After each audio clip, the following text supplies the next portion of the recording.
Olá, meus amigos, um dia de muita paz para todos nós. Hoje, exatamente 7 de março de 2022, e estamos nós reunidos para estudarmos a obra Os Mensageiros. Hoje nós vamos iniciar o capítulo 8, intitulado O Desastre de Acelino. Eu vou pedir para o nosso irmão Augusto fazer a nossa prece, vamos já envolvê-lo, e logo depois a nossa irmã Aramita irá fazer a recapitulação do nosso estudo anterior.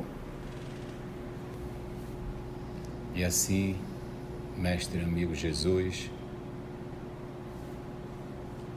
nesse encontro contigo, para esse estudo ao qual nos esforçamos a internalizar esses ensinamentos, te rogamos o teu auxílio, para que tu possa nos intuir e que possamos tirar os ensinamentos necessários para essa caminhada nossa. Obrigado, mestre amigo Jesus,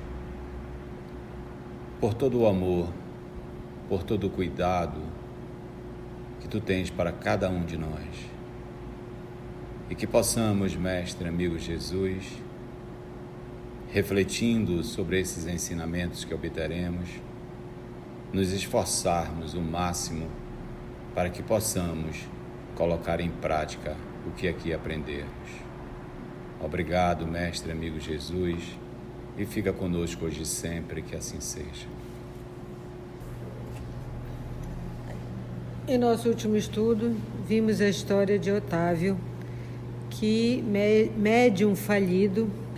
Otávio, que passou 30 anos no nosso lar, se preparando para sua missão, foi tutelado por 6 entidades superiores que a ele empenharam força, e ele veio para ser médium, ajudar no bem, e ia receber essas 6 entidades para cuidar delas. Não estava o casamento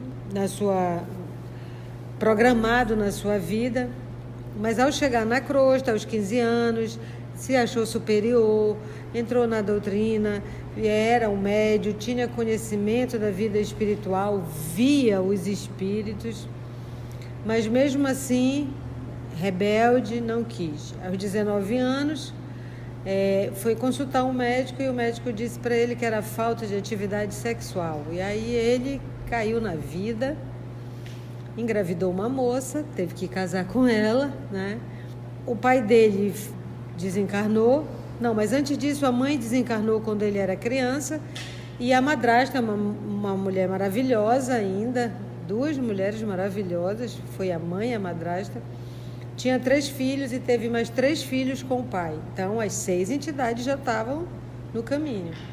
E ela contraiu hanseníase e pediu para ele cuidar das 6 crianças. Ele negou, nem pensar. Se casou, teve um filho que ele diz que era uma entidade ligada à esposa dele. Ele diz uma entidade monstruosa. E ele desencarnou. Também ele teve uma vida desregrada, porque ele desencarnou aos 40 anos, antes dos 40, alcoólatra e com sífilis. Então ele perdeu a encarnação e estava por lá chorando, pedindo uma outra chance. Isto é Otávio. E aquelas 6 entidades ligadas a ele, né? Almas muito queridas. Então vamos conhecer agora o desastre de Acelino. Ia dirigir-me a Otávio novamente, quando alguém se aproximou e falou ao ex-médio com voz forte: Não chore, meu caro. Você não está desamparado. Além disso, pode contar com o devotamento materno. Vivo em piores condições, mas não me faltam esperanças. Sem dúvida, estamos em bancarrota espiritual. No entanto, é razoável aguardarmos confiantes novo empréstimo de oportunidades do tesouro divino. Deus não está pobre. Esse bancarrota aí, gente, é falência. Estamos em falência espiritual.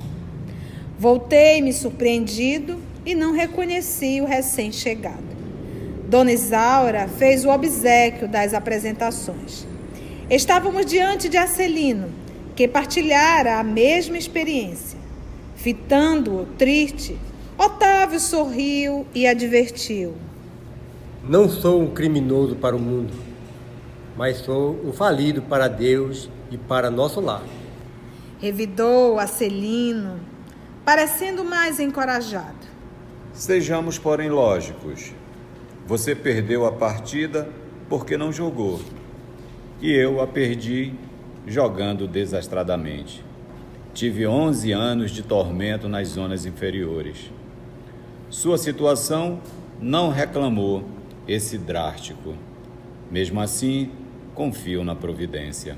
E aí, como nós estudamos ainda há pouco o livro Nosso Lar, em que Lísias estava nos explicando sobre o umbral e a treva, então, no caso aqui do Acelino, ele saiu da rota ou ele caminhou na escuridão? Ele saiu da rota.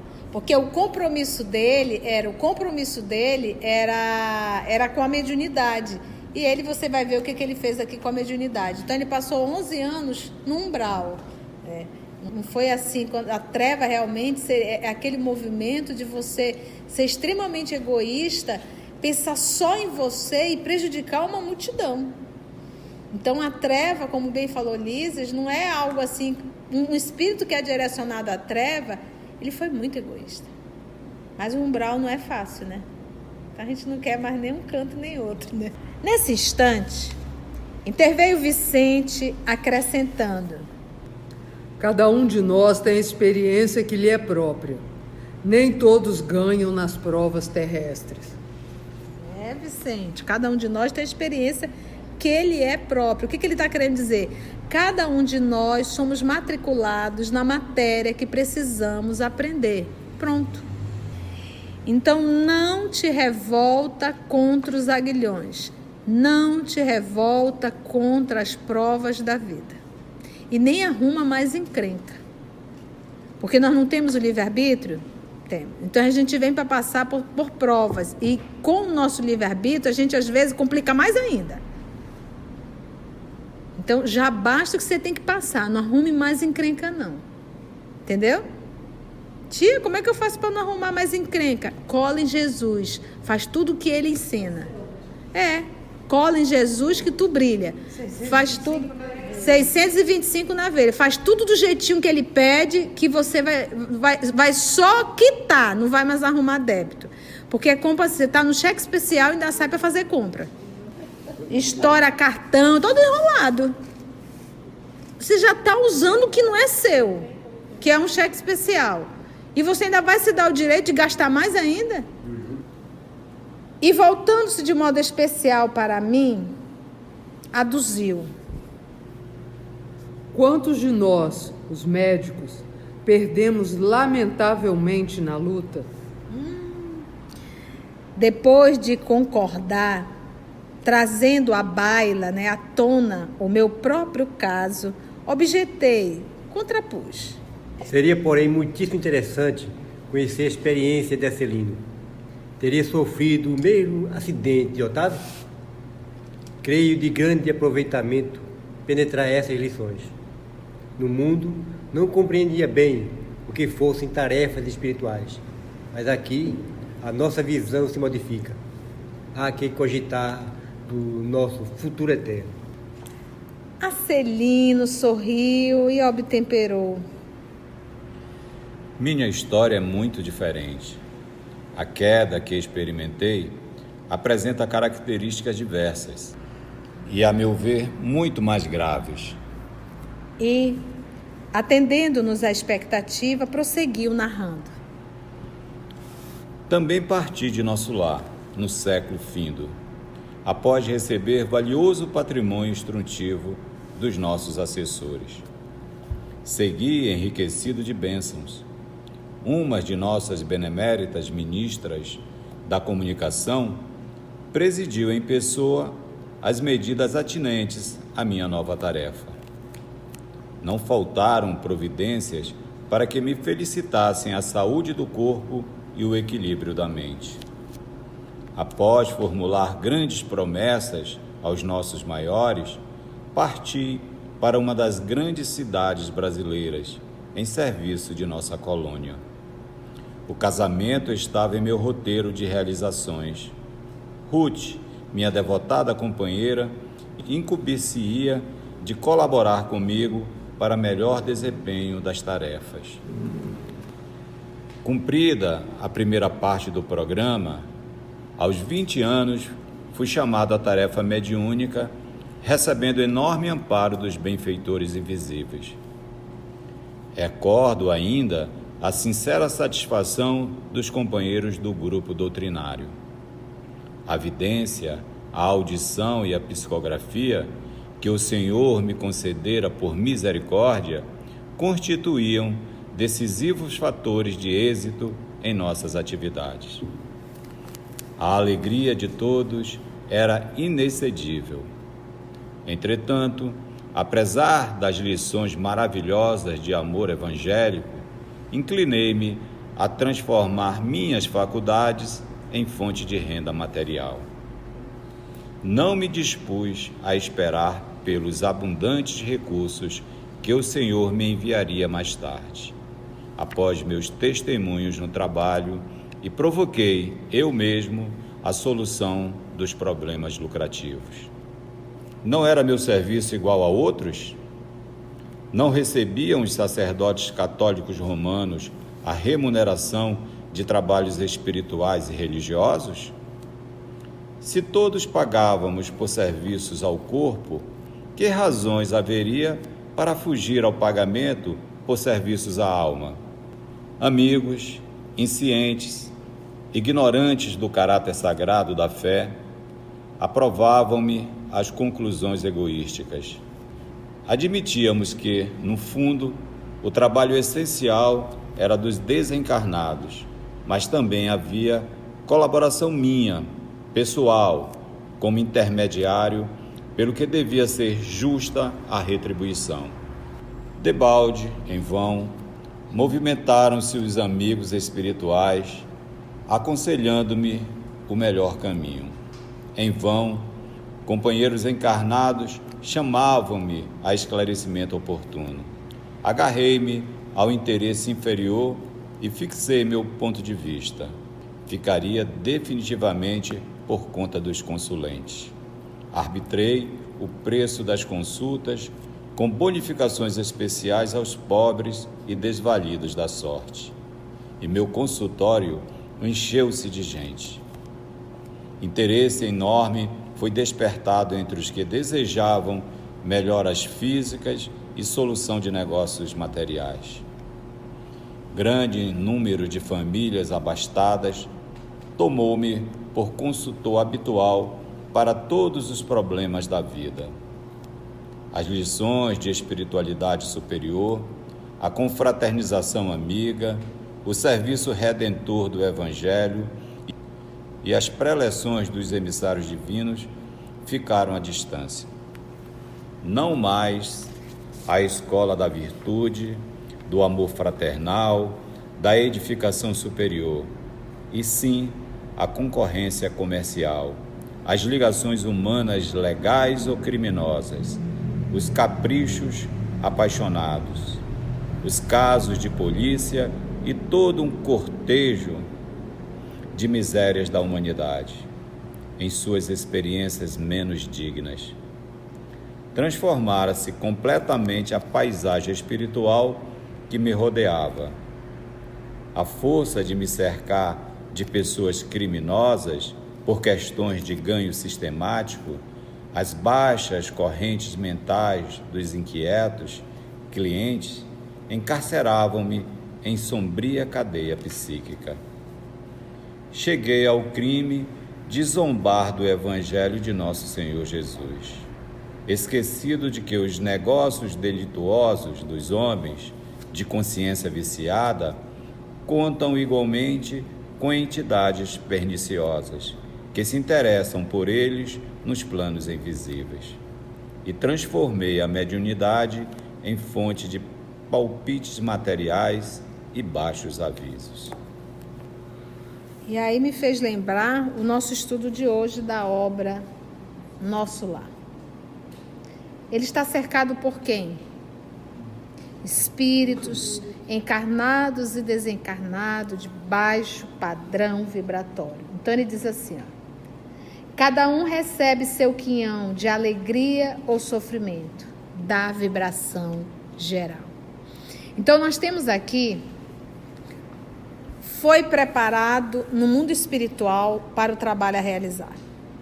Veio toda uma programação realizada, gente. Se vai fazer ou não, aí é livre arbítrio.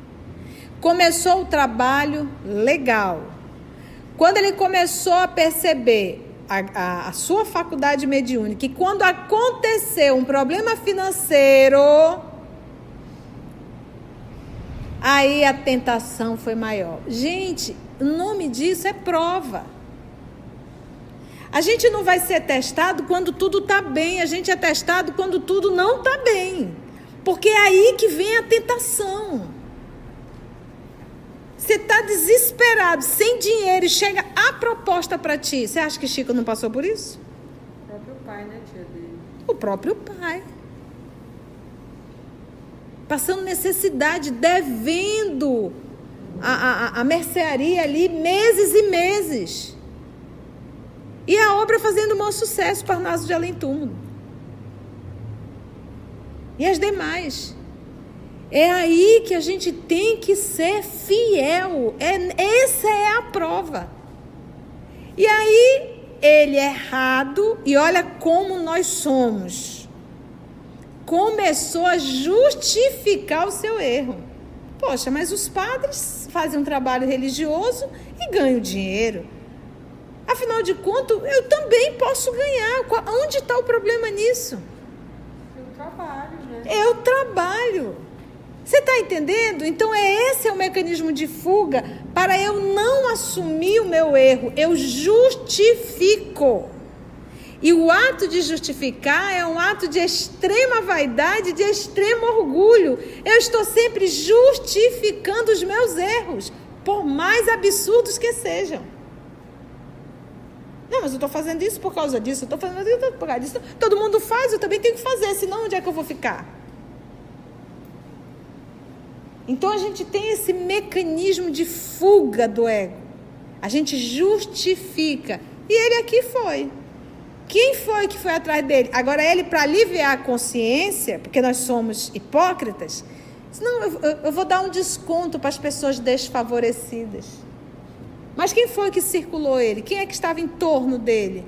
O povo que tinha dinheiro, os interessados financeiramente nos seus negócios. Aqueles casos policiais também foram lá. E aí, matou, não matou, está vivo? Quem matou, quem fez? Que tipo de espíritos passaram a servi-lo? Espíritos perversos. E ele foi abandonado? Não, ele foi avisado, não faça isso. Gente, médium ostensivo. Evidência, audiência, psicografia. Quer mais alguma coisa, né, Mita? Vê o Espírito, escuta o Espírito, e o Espírito escreve pelas mãos. Aí é para acabar. Lembrei que o Kardec falou lá na revista Espírita, né? Espíritos enganadores que pululam à nossa volta em consequência da inferioridade do nosso globo, como insetos nocivos num pântano. Nossa. E ele foi alertado por amigos espirituais e por companheiros encarnados. Teve alerta dos dois lados da vida e ele não escutou. Não escutou. Apesar de todo o preparo no mundo espiritual. Certo, Aramita? Certo, Augusto? O que tu sentiu aí, Augusto? A justificativa dele mesmo, né? Como ele dizia, ele recebia as mensagens, mas ele tinha um pouco dele também. Então, como ele querendo justificar o erro, que ele sentia, que ele sabia que ele estava errado, mas querendo justificar o ganho. Quer dizer, eu também dou minha parte, então eu mereço receber. E o que aconteceu? As baixas correntes mentais dos inquietos clientes encarceraram-me em sombria cadeia psíquica. Ficou aprisionado e cada vez mais. E ele diz, e transformei a mediunidade em fonte de palpites materiais e baixos avisos. Nesse momento, os olhos do narrador cobriram-se de súbita vermelhidão estampando-se-lhe fundo horror nas pupilas, como se estivesse revivendo atrozes dilacerações. Prosseguiu mais grave. Mas a morte chegou, meus amigos, e arrancou-me a fantasia. Desde o instante da grande transição, a ronda escura dos consulentes criminosos que me haviam precedido no túmulo rodeou-me a reclamar palpites e orientações de natureza inferior. Queriam notícias de cúmplices encarnados, de resultados comerciais, de soluções atinentes a ligações clandestinas. Ou seja, ele desencarnou, foi para o mundo espiritual e continuou sendo cobrado as consultas no mundo espiritual. Sim, porque os espíritos o buscavam. Espíritos que, inclusive, estavam viciados em suas atitudes, em suas regras. Dependente, viu que ele diz? Várias pessoas, qualquer coisa, iam lá com ele. E ele cobrava e não era barato não, viu? Gritei, chorei, implorei, mas estava algemado a eles por sinistros elos mentais, em virtude da imprevidência na defesa do meu próprio patrimônio espiritual. Durante 11 anos consecutivos, expiei a falta entre eles, entre o remorso e a amargura. Aí volta de novo aqui no livro que eles estão aqui interligados. Quando numerosas almas se congregam no círculo de tal ou qual atividade, seus pensamentos se entrelaçam, formando núcleos de força viva, através dos quais cada um recebe seu quinhão de alegria ou do sofrimento. Qual é o quinhão que ele está recebendo? Do sofrimento. Meus amigos, o nome disso daqui, a gente estudou lá no livro Pensamento e Vida, é associação. Acelino calou-se, parecendo mais comovido, em vista das lágrimas abundantes. Fundamente sensibilizado, Vicente considerou. Que é isso? Não se atormente assim. Você não cometeu assassínios, nem alimentou a intenção deliberada de espalhar o mal. A meu ver, você enganou-se também, como tantos de nós. Acelino, porém, enxugou o pranto e respondeu. Não fui homicida nem ladrão vulgar. Não mantive o propósito íntimo de ferir ninguém, nem desrespeitei alheios lares, mas indo aos círculos carnais para servir as criaturas de Deus, nossos irmãos, auxiliando-os no crescimento espiritual com Jesus, apenas fiz viciados da crença religiosa e delinquentes ocultos, mutilados da fé e aleijados do pensamento. Não tenho desculpas, porque estava esclarecido. Não tenho perdão, porque não me faltou assistência divina. Porque o que ele fez? Porque o que ele fez? Olha só, né? O propósito do médium é auxiliar o progresso do outro. E, obviamente, o seu. Então, vamos pegar o Chico Xavier. Quantas obras o homem deixou? Mais de 400 obras. Olha ele aqui nos ajudando hoje. Com aquele trabalho que ele fazia, ficando até 10, 11 horas da noite, psicografando, depois de um dia todinho trabalhando. Cumpriu a quantidade de mães lá, psicografando até 2, 3 horas da manhã. Então, a mediunidade não está para se servir, mas é um instrumento que Deus nos empresta para nós servirmos, encarnados e desencarnados. Aí, o que ele fez? Que aí fica a dica. Para servir as criaturas de Deus, nossos irmãos, auxiliando-os no crescimento espiritual com Jesus. Esse é o propósito. Apenas fiz viciados da crença religiosa, porque quando ele começou a dar as suas consultas, dizer o que tem e o que não tem que fazer, ele tornou as pessoas o quê? Viciadas. Nele, nas suas orientações, ao ponto dele desencarnar E as pessoas que o consultavam, encarnado e desencarnado, continuaram a consultá-lo. Ei, fulano, tu tá aqui, agora me diz o que eu tenho que fazer, o que houve. Tu já pensou o estado de loucura? Da crença religiosa, e ele criou delinquentes ocultos. O que ele fez? Mutilados da fé. Tem uma fé, mas é uma fé o quê? Limitada. As pessoas acreditavam nos espíritos que falavam através dele, mas de que servia essa crença? Então era uma fé o quê? Mutilada. E aleijados do pensamento, porque as pessoas não usavam a lógica, o raciocínio, vamos refletir como é que eu tenho que resolver. E a gente tem que ter muito cuidado, porque esse ato aqui do Acelino é também um ato de vaidade e orgulho, porque nós adoramos manipular pessoas. E tem gente que sente um prazer enorme em manipular, fazer com que o outro seja dependente emocional. E há quem faz cara de médio e tudo. Tem um sentido as tuas vibrações. Ora, uma prece de carta, né? Aí a pessoa já fica ligando. Oi, Conceição, como que tu tá sentindo minha vibração hoje? Tá legal? O que tu acha que eu tenho que fazer? E aí a pessoa vai. Uma vez eu fiz um diálogo com a moça, que ela fez um atendimento numa determinada instituição, em que o médium falou para ela que ela tinha que fazer o evangelho todos os dias. Não tem problema nenhum, mas o horário tinha que ser 12:00. Por 7 semanas. Ela dizia, eu acordo 4:30 da manhã porque eu tenho que trabalhar, eu não estou aguentando ficar até 12:00 para fazer esse evangelho, e eu estou desesperada. Olha, gente, tu já pensou? Eu digo, mas minha filha, misericórdia de Deus. A pessoa, tadinha, não tinha informação espírita, e quem indicou não tinha informação, brinca e ainda vai ter que responder pelo que está fazendo. Porque quando você se arvora a um trabalho, você tem que se preparar para o trabalho. Não é verdade? Não tenho desculpas, porque estava esclarecido. Não tenho perdão, porque não me faltou assistência divina. E não faltou mesmo. E nós espíritas também, a gente não pode justificar, não. Porque ele teve as informações no mundo espiritual antes de reencarnar. E, obviamente, teve os estudos.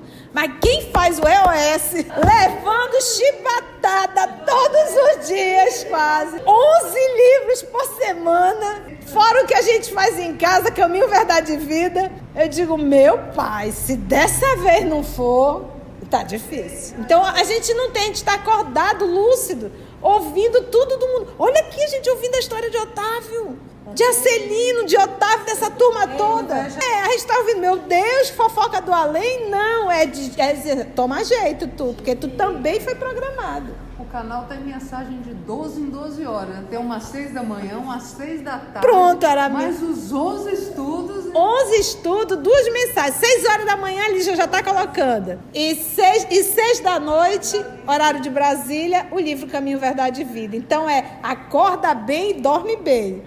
E ainda tem as obras. E a gente está ouvindo tudo isso acordado e lúcido, né? Não é dormindo, não. E depois de longa pausa, concluiu gravemente. Podem avaliar a extensão da minha culpa? Gente, que coisa gostosa levar lambada junto com os amigos, né? Porque levar sozinho dói mais, a gente fica assim moado, né? Mas levar com os amigos, um olha pro outro e fala, né? Estamos frito, igual jaraqui, né? Antes de orarmos em agradecimento, vamos ouvir algumas considerações da tia que destacamos neste estudo para a reflexão dos ensinamentos. Vamos aos destaques da tia? A treva realmente é aquele movimento de você ser extremamente egoísta, pensar só em você e prejudicar uma multidão. Cada um de nós tem a experiência que ele é próprio. O que ele está querendo dizer? Cada um de nós somos matriculados na matéria que precisamos aprender. Pronto. Então não te revolta contra os aguilhões. Não te revolta contra as provas da vida. E nem arruma mais encrenca. Quando ele começou a perceber a sua faculdade mediúnica, que quando aconteceu um problema financeiro, aí a tentação foi maior. Gente, o nome disso é prova. A gente não vai ser testado quando tudo está bem, a gente é testado quando tudo não está bem. Porque é aí que vem a tentação. Você está desesperado, sem dinheiro, e chega a proposta para ti. Você acha que Chico não passou por isso? Então a mediunidade não está para se servir, mas é um instrumento que Deus nos empresta para nós servirmos, encarnados e desencarnados. Assim, concluindo o nosso estudo de hoje e agradecendo o nosso Mestre Jesus por mais este momento de aprendizado, vamos orar? Gente, agradecemos então a Deus, nosso Pai, agradecemos a Jesus, o amor de nossa vida e a espiritualidade amiga por mais um momento de estudo e de reflexão. Graça te damos, Senhor.